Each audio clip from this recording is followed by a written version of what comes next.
Queridos amigos, queridas amigas, é com grande júbilo que retornamos em mais um estudo do Evangelho, estudo esse que é organizado agora sequencialmente em caráter online. Minhas saudações e meus cumprimentos aos amigos, tanto do Raciocínios Espíritas como os amigos da Fraternidade Espírita Irmã Sheila, e em especial as minhas saudações, os meus cumprimentos fraternos aos companheiros que fazem parte do estudo do Evangelho, estudo aprofundado do Evangelho, da FEIS, e que tem nos acompanhado ao longo dessas quartas-feiras.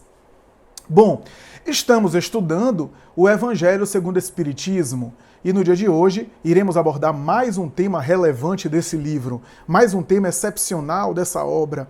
Estaremos, portanto, abordando hoje, ainda na sequência, ainda continuando, dando continuidade àquela sequência, o capítulo 28 de O Evangelho segundo o Espiritismo, hoje nos itens 62 e 63. O capítulo 28 é sobre preces, denominado por Allan Kardec de preces espíritas. E os itens 62 e 63 são a respeito do tema preces pelas pessoas a quem tivemos afeição. Pelas pessoas a quem ou por quem tivemos afeição.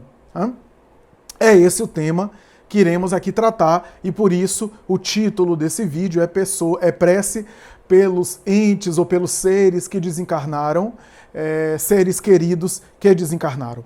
Vamos ler o texto de Allan Kardec. Como é horrível a ideia do nada!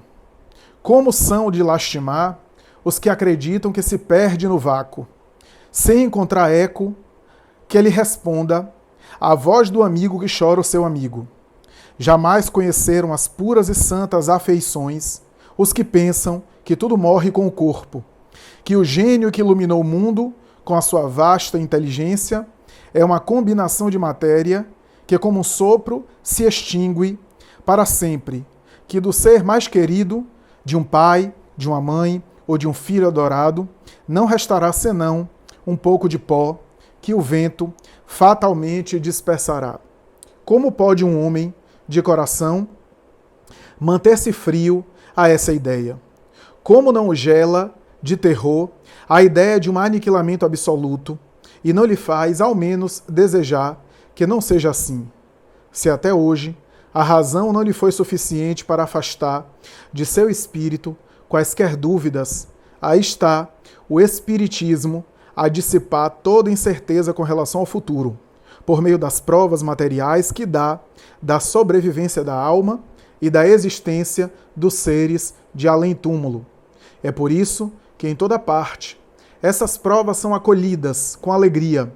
A confiança renasce, pois o homem sabe, de agora em diante, que a vida terrena é apenas uma breve passagem que conduz a uma vida melhor, que seus trabalhos neste mundo não lhe ficam perdidos e que as mais santas afeições não se destroem sem mais esperanças. Prece.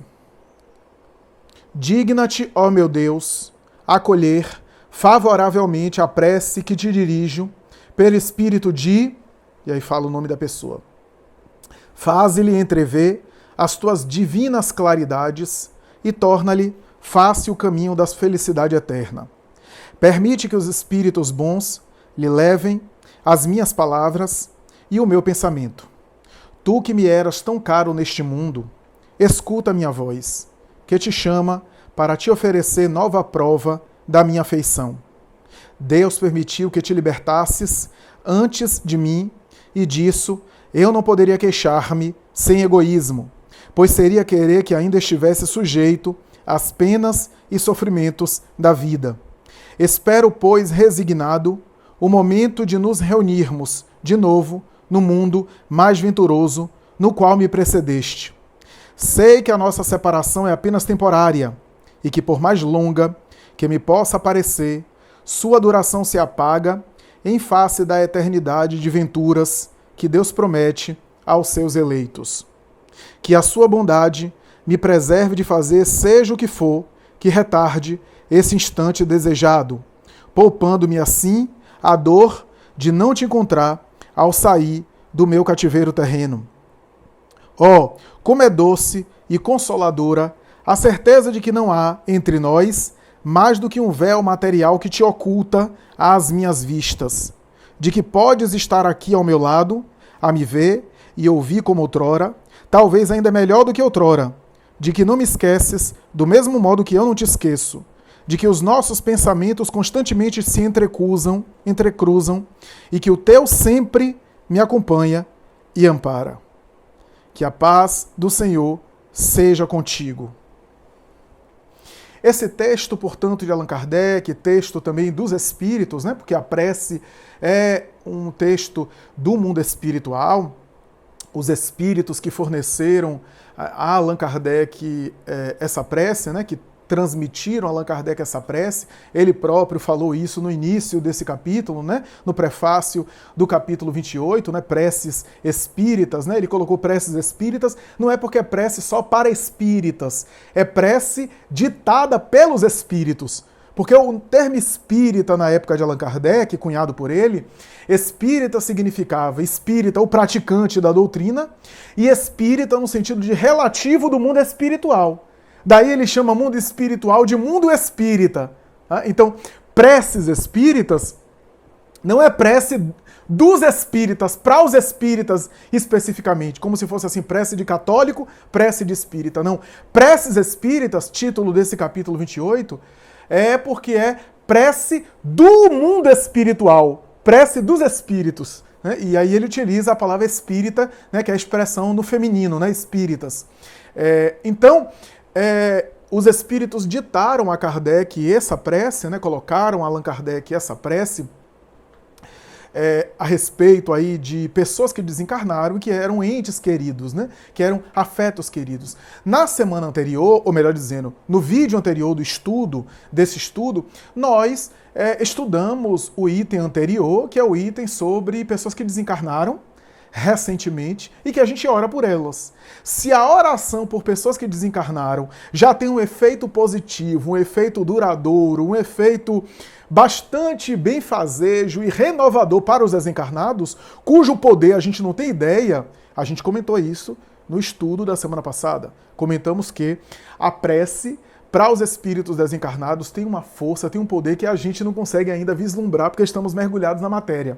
Pelo fato de estarmos ainda mergulhados na carne e também pelo fato de sermos espíritos muito imperfeitos, ainda mergulhados, ainda nas paixões da matéria, não conseguimos perceber de maneira clara, de maneira assim forte, o efeito da oração, o poder da oração e o alcance da oração. Porque quase sempre quando a gente percebe o efeito dela é quando a pessoa muda, quando a nossa prece é atendida. Então a gente não consegue perceber, visualizar o efeito da oração mesmo quando não existe uma espécie de consequência material imediata. Uma espécie de repercussão clara em nossa vida. Não está acontecendo nada, a gente está orando, mas a oração tem um poder que os nossos olhos materiais, que as nossas percepções grosseiras não conseguem alcançar, não conseguem acompanhar.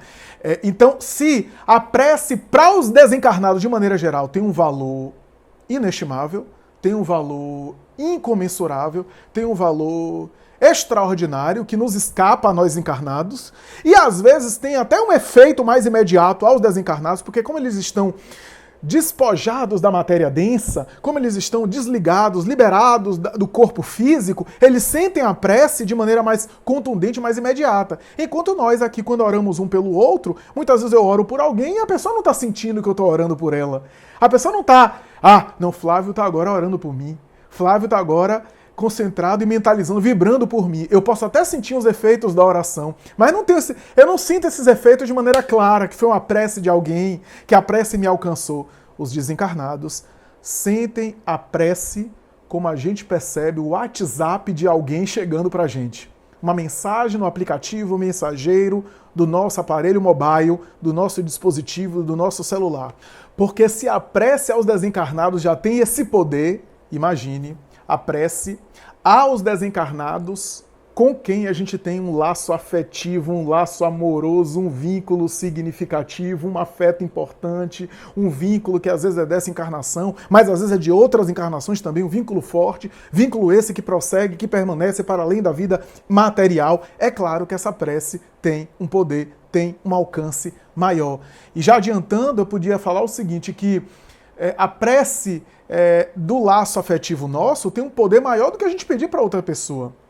É claro que é válido pedir, colocar o nome do nosso ente querido no centro, encaminhar para alguém que a gente sabe que é um bom exemplo, ou seja, alguém que tem uma conduta moral nobre, portanto, que mantém uma vibração elevada e, portanto, pode orar e sintonizar com os espíritos bons mais fácil e pedir aos espíritos bons pelo nosso familiar. Tudo isso é válido, mas é claro que há uma diferença entre alguém que não conheceu, sei lá, meu parente, minha mãe, meu pai, alguém que desencarnou da minha família, e eu peço para essa pessoa orar, essa pessoa não conheceu, portanto é um estranho para ela, ela vai orar com o coração, ela vai orar com sentimento, mas é diferente eu orar por ela.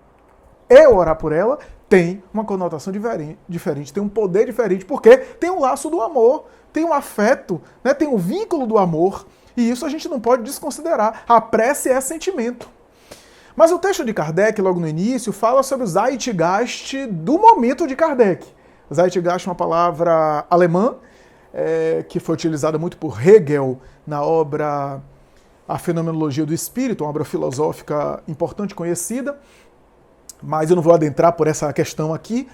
Eu quero só resumir dizendo que Zeitgeist é uma palavra alemã que significa espírito da época, ou seja, o que está na moda, o que está no momento, é o Zeitgeist, né? Por exemplo, o Zeitgeist desse momento é a pandemia e todos os reflexos da pandemia. O Zeitgeist da época de Kardec se chama niilismo materialista. Niilismo, que é uma ideia filosófica cética, uma ideia de que a vida não tem sentido, de que a vida é só a matéria, que a vida é só o mundo material, na filosofia era isso. Então, o nadaísmo, né? Nietzsche, Schopenhauer e grandes filósofos do século XIX, também escritores, eram niilistas. A ideia de que não existe uma sobrevivência da alma, a ideia de que não existe uma alma, a ideia de que não existe uma vida após, a ideia de que a gente precisa de uma filosofia para a vida desse mundo, né? Encontrar um sentido para esse mundo, e quase sempre, graças à ausência de vida espiritual, a vida material não tinha sentido. Daí os grandes filósofos pessimistas, né? E na ciência, o materialismo organicista, né?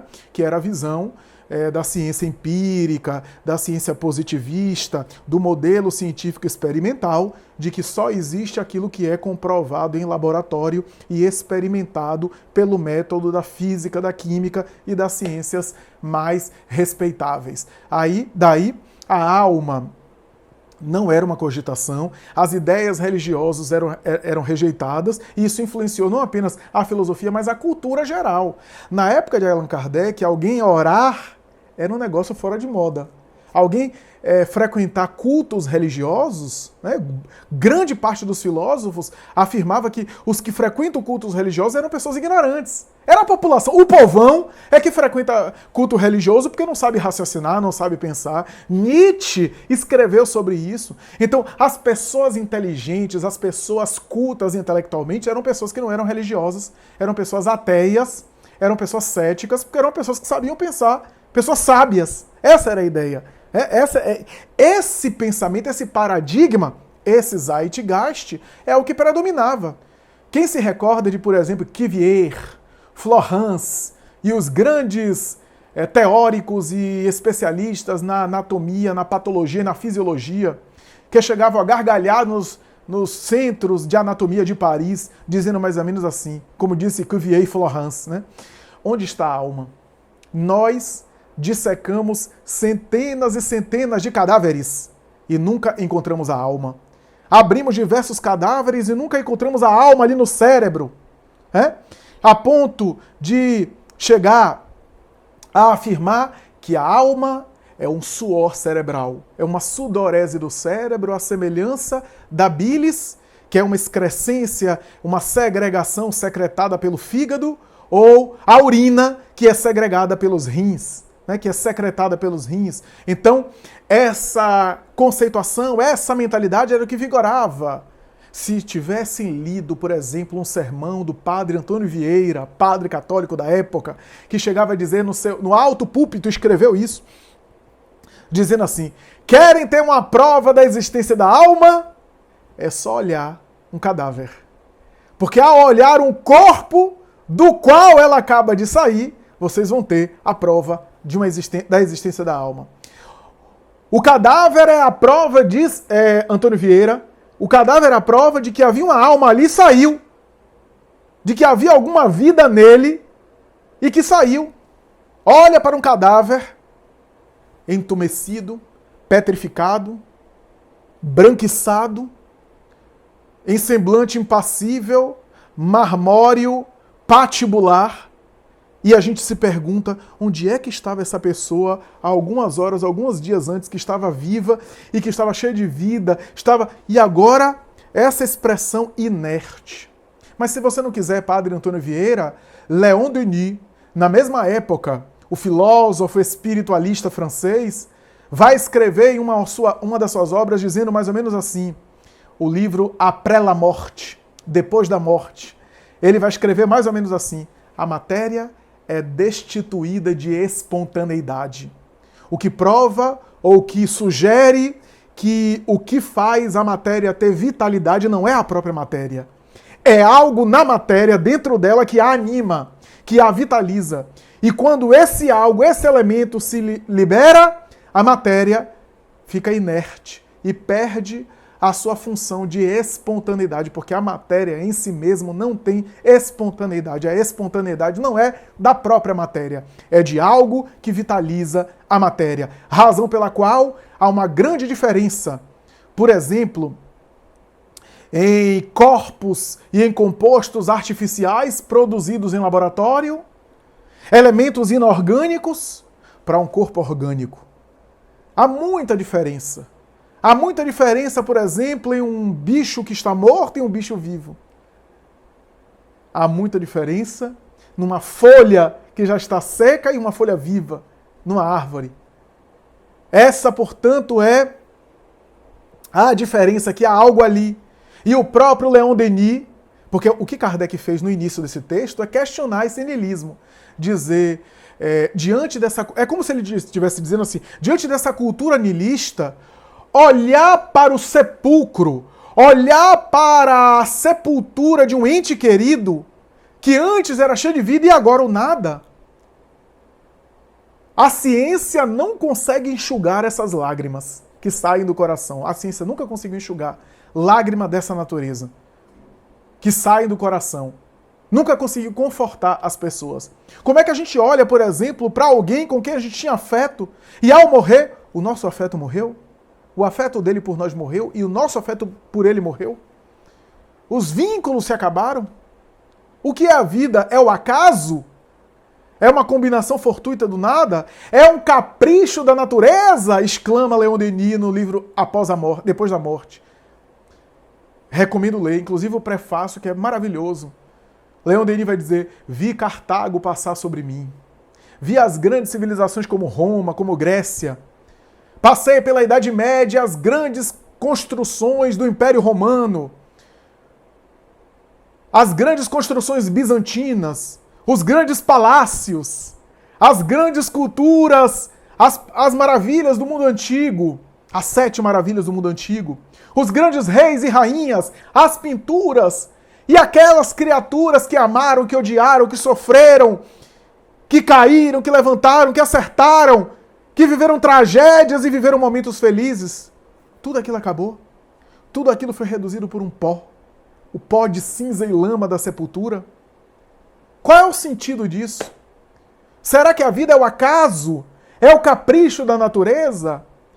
É o aleatório que fez o espermatozoide fecundar o óvulo? E a partir daí a gente cria amor, a gente estabelece vínculos afetivos, laços com as pessoas, e tudo isso é fruto do acaso?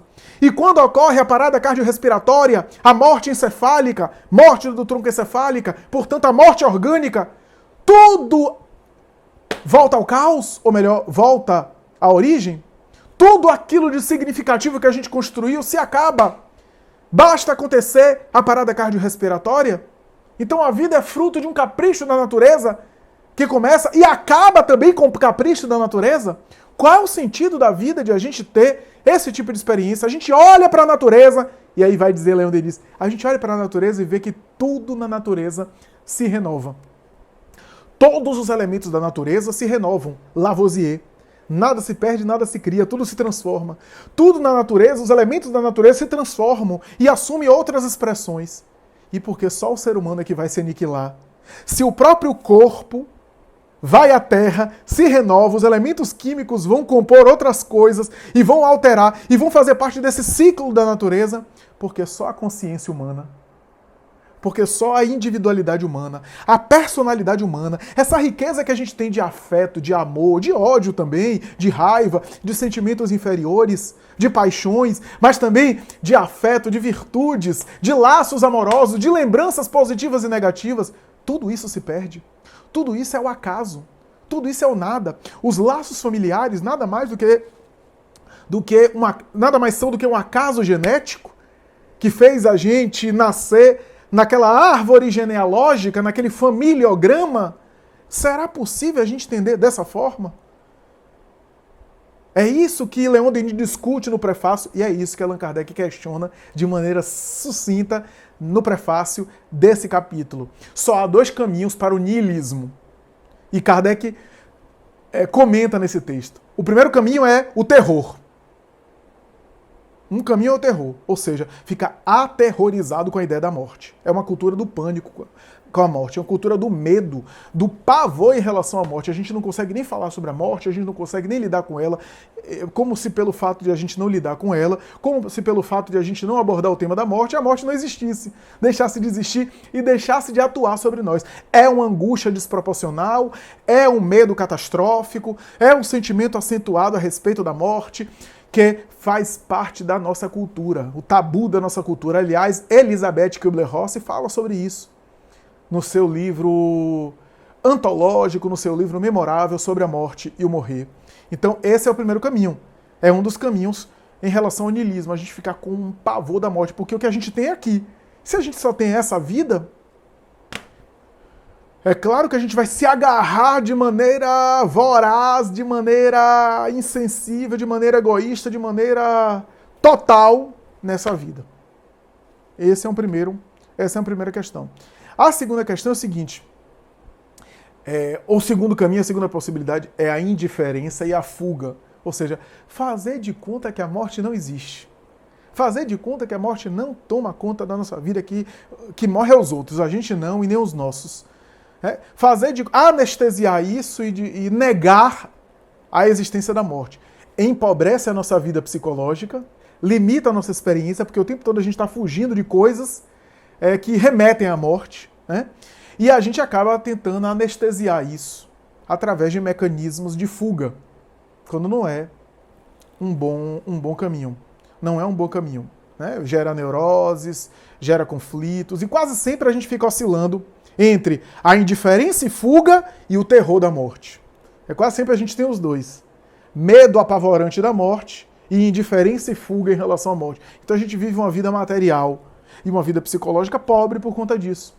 Porque a gente não inclui a experiência do fim dessa vida. Os grandes filósofos do passado, mesmo aqueles que não eram espiritualistas, diziam que para conseguir dar um sentido para a vida, é necessário primeiro entender a presença da morte na vida. A vida só tem sentido porque existe a presença da morte nela. Inclusive para o materialista. Para o materialista. Porque é graças à ideia de que esse momento aqui é único, esse momento nosso é único, eu e vocês é único, é que torna esse momento especial. Se eu achasse que a gente ia ficar aqui para sempre, talvez esse momento não tivesse o valor que ele tem. Como eu vi certa vez um escritor escrever, né? Entre flores de plástico e flores verdadeiras, a gente prefere as flores verdadeiras. Quem é que não prefere? Né? Um jarro de flores em casa. A de plástico, tem flores de plástico que são muito bonitas, mas não é a mesma coisa de ter flores reais, flores verdadeiras. Por quê? Porque aquelas flores vão morrer. Porque aquelas flores não são para sempre. Porque aquelas flores são temporárias. E eu estou dentro de um plano de raciocínio apenas materialista. Não entrei ainda com a questão espiritual. Bem, o Espiritismo vem iluminar-nos. Vem contribuir com tudo isso, porque vem dizer que os mortos estão de pé. Quem escreveu isso foi Humberto de Campos, através de Chico Xavier. Os mortos estão de pé. Ele escreveu isso em Parnaso de Além Túmulo. Os mortos estão de pé. Os nossos mortos, inclusive, estão de pé. O Espiritismo é consolador por isso, porque quando vem dizer que os espíritos continuam, que a vida continua e que eles voltam para relatar como é que é a vida espiritual, nos consola, porque a vida continua, a nossa e a deles, e também nos consola, porque vem dizer que não estamos a sós. Vem dizer que não estamos sozinhos. Vem dizer que há corações que batem por nós. Há entes queridos que batem por nós. Que a saudade que a gente sente daqui, eles sentem de lá. É a mesma saudade. Porque a morte explica a doutrina espírita, não muda ninguém. Cada um vai para a vida espiritual conforme saiu da vida física.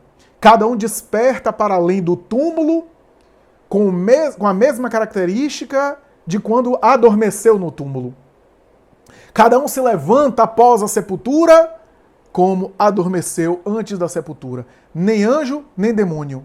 Nem santo, nem diabo. Criaturas humanas, com as suas imperfeições e as suas virtudes, sofrendo por causa das imperfeições e sendo feliz por causa das suas virtudes. O Espiritismo vem explicar isso e vem dar um caráter consolador para essas coisas. Vem dizer a respeito da explicação da vida espiritual, quando explica a respeito da vida espiritual, que não estamos a sós, que os espíritos se relacionam conosco, é que eles não estão lá, à distância, pelo contrário, se relaciona conosco o tempo todo, como diz Allan Kardec, o mundo espiritual se acotovela conosco.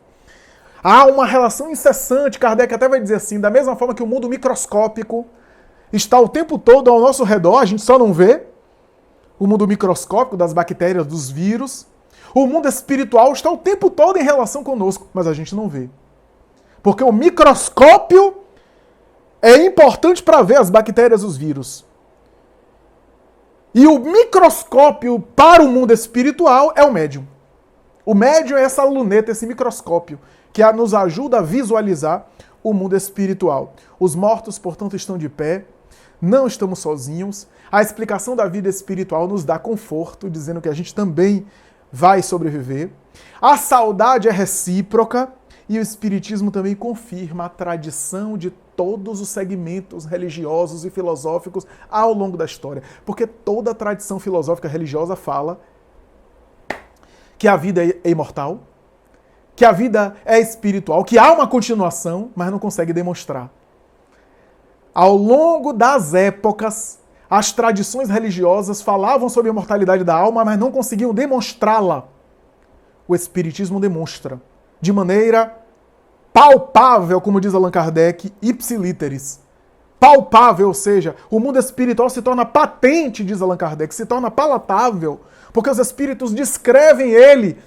E os espíritos têm autoridade para descrever alguém que viaja para outro país e que você, quando ele volta desse país para contar a você, você vai acreditar nele, porque ele morou lá.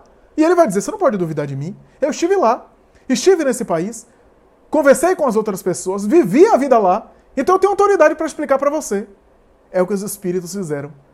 Os espíritos, vivendo a vida espiritual, vieram explicar para a gente. Portanto, não é uma hipótese que nasceu do cérebro de alguém, mas é o conteúdo do mundo dos espíritos. Então ele confirma essa tradição de todas as religiões. Todas as religiões falavam de mortalidade da alma. O Espiritismo demonstra de maneira palpável. Demonstra de uma forma palpável. Mas o Espiritismo vem nos educar, vem nos confortar, vem nos instrumentalizar, vem nos orientar a fim de a gente se preparar moralmente para a espiritualidade e para a imortalidade.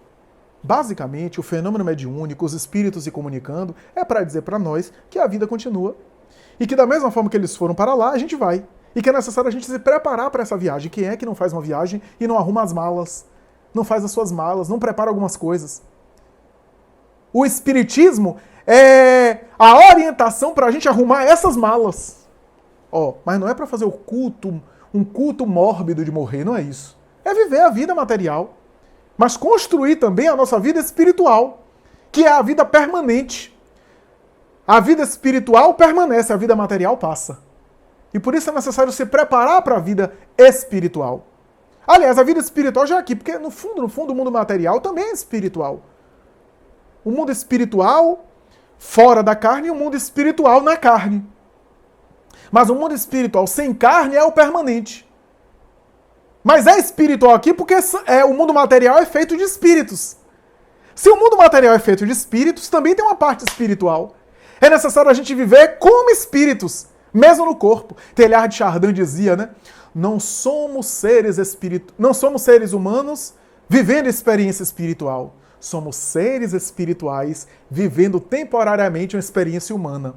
E aí, ao longo do tempo, a pessoa vai se preparando, né? E o Espiritismo nos dá um roteiro moral, nos dá um roteiro espiritual, nos dá um roteiro filosófico e de bagagem moral para a gente fazer essa viagem.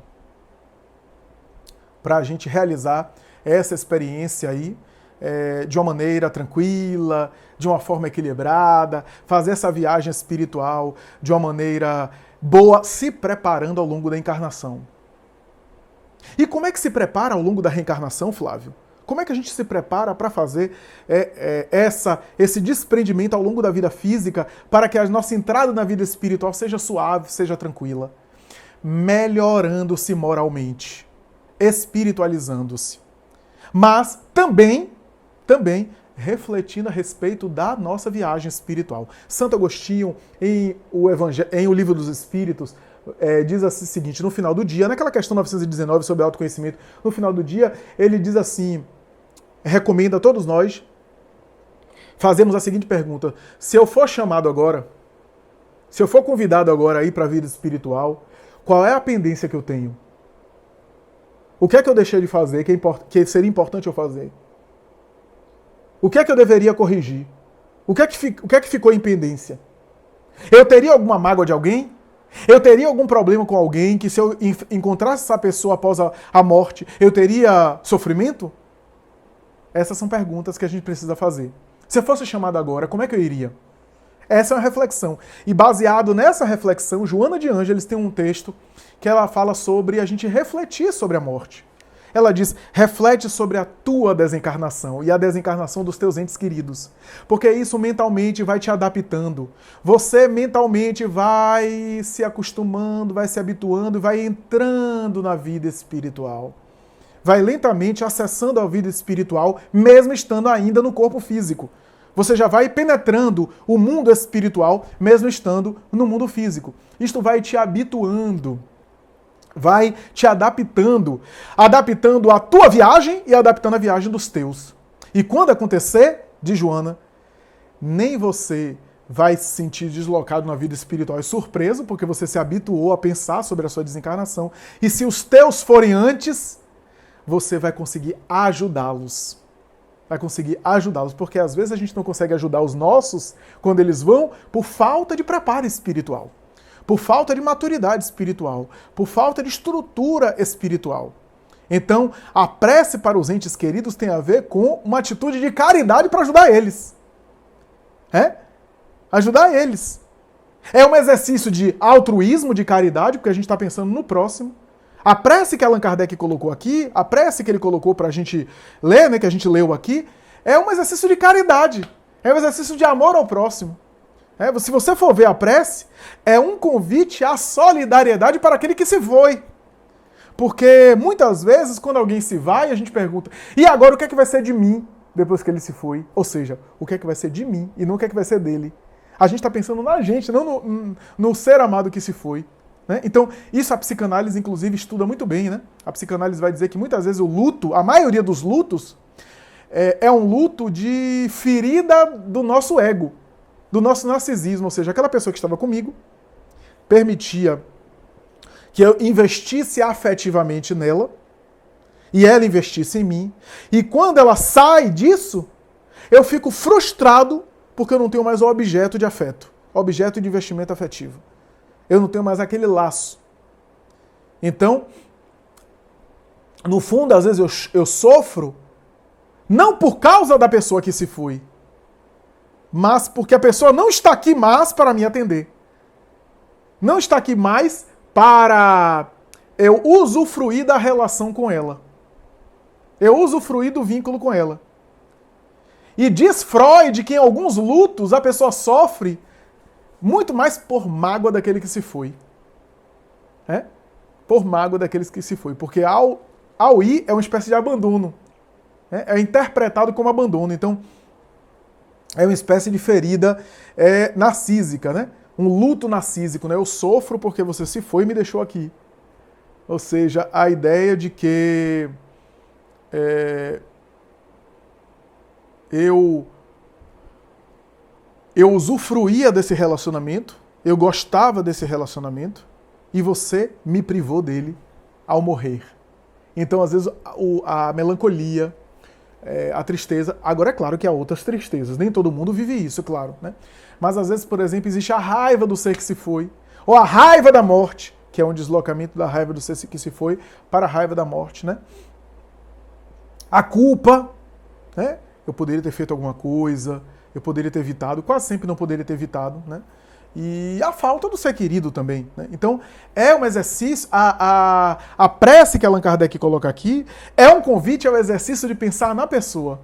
Quando a gente pede a Deus que o ilumine, que o envolva, que a nossa saudade continua, que a saudade que ele tem lá eu tenho aqui também, mas que a vida permanece, que a gente não está tão separado assim, que ele pode nos ver, nos acompanhar, embora a gente não possa vê-lo acompanhar, mas em sonho a gente pode se encontrar, e que o afeto continua, e que eu faça essa prece para que ele esteja bem, fique bem, e que seja amparado. Olha, uma prece dessa chega ao desencarnado como um bálsamo, como um bem-estar, mais do que um abraço amoroso.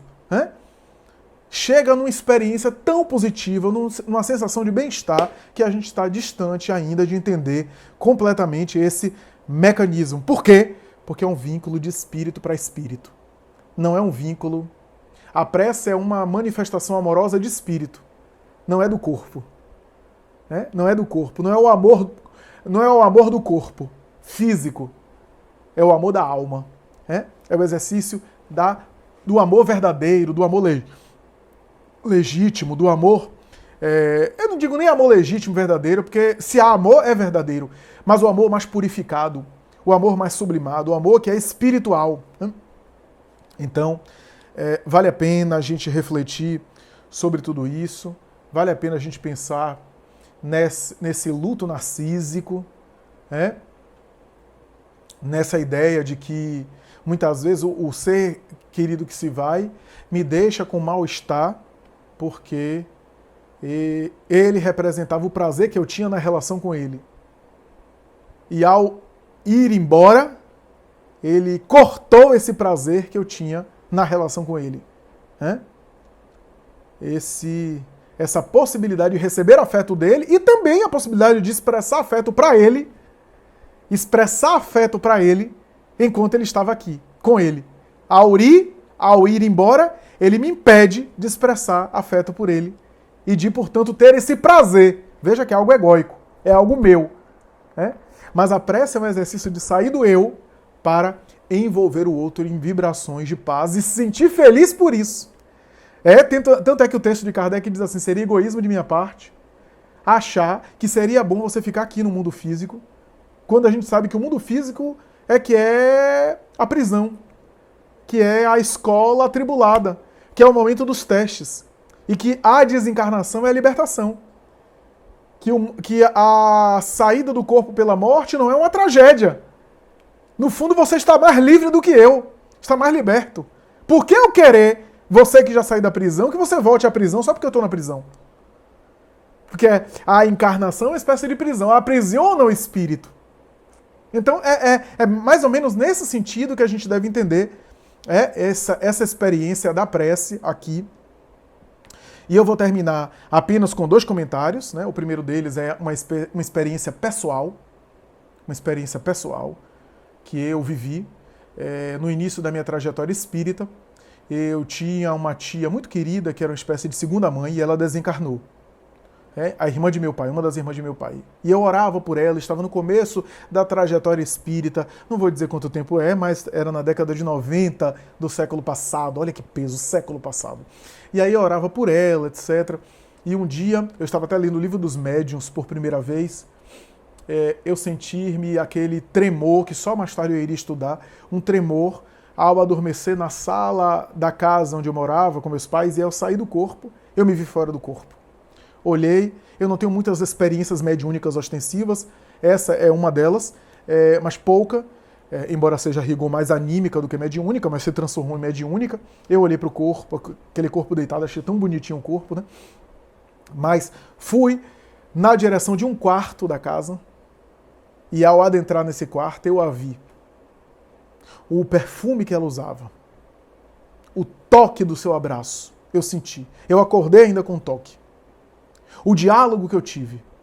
É impressionante que eu falava com ela, mas eu não falava, eu não verbalizava. Eu pensava e ela captava o meu pensamento.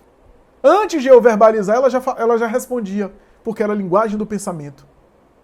E eu fiquei espantado, eu não conseguia ainda entender totalmente aqueles mecanismos, eu verbalizava as coisas. E eu me lembro que eu dizia a ela, eu frequentava uma casa aqui em Salvador, e eu ia, às vezes eu orava por ela, e eu disse para ela mais ou menos assim, você recebe as minhas orações? Você recebe as minhas orações? Você me acompanha ao centro quando eu estou orando?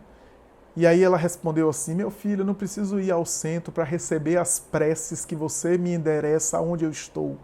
Aonde eu fico, e no lugar que eu fico, eu recebo suas orações. Olha o alcance da prece. E ela me falou outras coisas, que não venham aqui ao caso, mas disse para mim, entre outras coisas, diga às pessoas, a morte não existe. Os mortos estão de pé. Nós não estamos sozinhos no corpo físico, porque aqueles que foram antes nos esperam e nos acompanham, vibram por nós. A vida, portanto, física é temporária. E a prece aos desencarnados é um laço de amor que nos mantém em contato com o mundo espiritual. Aí que é interessante. Quando a gente faz um exercício de caridade desse, de orar em relação aos seres queridos, a gente se conecta mais à vida espiritual e, portanto, recebe mais ajuda, porque a gente eleva a vibração. A prece é o meio que a gente tem no corpo físico de ir para a vida espiritual. Quer ir para a vida espiritual? Ore. Orando, você acessa o mundo espiritual. Há duas maneiras de acessar o mundo espiritual. Em sono, pelo corpo físico quando você sai, mas aí não é necessariamente consciente. E às vezes você fica por aqui, você não vai para o mundo espiritual, você fica ali perto do corpo, mas na prece você faz conscientemente acesso, você faz um movimento consciente de acessar o mundo dos espíritos. Então essa é a minha colocação. E por fim, gostaria de ler uma mensagem do Espírito Emmanuel, denominada Ante os que partiram. Essa mensagem serve aí de finalização do nosso estudo de hoje. A mensagem está presente no livro Religião dos Espíritos. Ante os que partiram. Nenhum sofrimento na terra será talvez comparável ao daquele coração que se debruça sobre outro coração regelado e querido, que o ataúde transporta para o grande silêncio. Ver a névoa da morte estampar-se, inexorável, na fisionomia dos que mais amamos, e cerrar-lhes os olhos no adeus indescritível, é como despedaçar a própria alma e prosseguir vivendo. Digam àqueles que já estreitaram de encontro ao peito um filhinho transfigurado em anjo de agonia, um esposo que se despede procurando debalde mover os lábios mudos, uma companheira cujas mãos consagradas à ternura pendem extintas, um amigo que tomba desfalecente para não mais se erguer, ou um semblante materno acostumado a abençoar e que nada mais consegue exprimir senão a dor da extrema separação através da última lágrima. Falem aqueles que um dia se iniciaram, esmagados de solidão, à frente de um túmulo, os que se rojaram em prece, nas cinzas que recobrem a derradeira recordação dos entes inesquecíveis, os que caíram varados de saudade, carregando no seio o esquife dos próprios sonhos, os que tatearam gemendo a lousa imóvel, os que soluçaram de angústia no ádito dos próprios pensamentos, perguntando em vão pela presença dos que partiram. Todavia, quando semelhante provação te bata à porta, reprime o desespero e dilui a corrente da mágoa na fonte viva da oração, porque os chamados mortos são apenas ausentes, e as gotas de teu pranto lhe fustigam a alma como chuva de ferro. Também eles pensam e lutam, sentem e choram, atravessam a faixa do sepulcro como quem se desvencilha da noite, mas na madrugada do novo dia inquietam-se pelos que ficaram. Ouvem-lhes os gritos e as súplicas, na onda mental que rompe a barreira da grande sombra, e tremem cada vez que os laços afetivos da retaguarda se rendem à inconformação ou se voltam ao suicídio. Lamentam-se quanto aos erros praticados e trabalham com afinco na regeneração que lhes diz respeito. Estimulam-se à prática do bem, partilhando-te as dores e as alegrias. Rejubilam-se com as tuas vitórias no mundo interior e consolam-te nas horas amargas para que te não percas no frio do desencanto. Tranquiliza desse modo os companheiros que demandam além, suportando corajosamente a despedida temporária, e honra-lhes a memória, abraçando com nobreza os deveres que te legaram. Recorda que em futuro mais próximo que imaginas, respirarás entre eles, comungando-lhes as necessidades e os problemas, porquanto terminarás também a própria viagem no mar das provas redentoras. E vencendo para sempre o terror da morte, não nos será lícito esquecer que Jesus, o nosso divino mestre e herói do túmulo vazio, nasceu em noite escura, viveu entre os infortúnios da terra e expirou na cruz, em tarde pardacenta, sobre um monte empedrado, mas ressuscitou aos cânticos da manhã, no fulgor de um jardim. Emmanuel. É isso, meus amigos. Espero que vocês tenham gostado. Um abraço a todos os amigos do estudo do Evangelho da FEIS e até a próxima, se Deus quiser. Muita paz.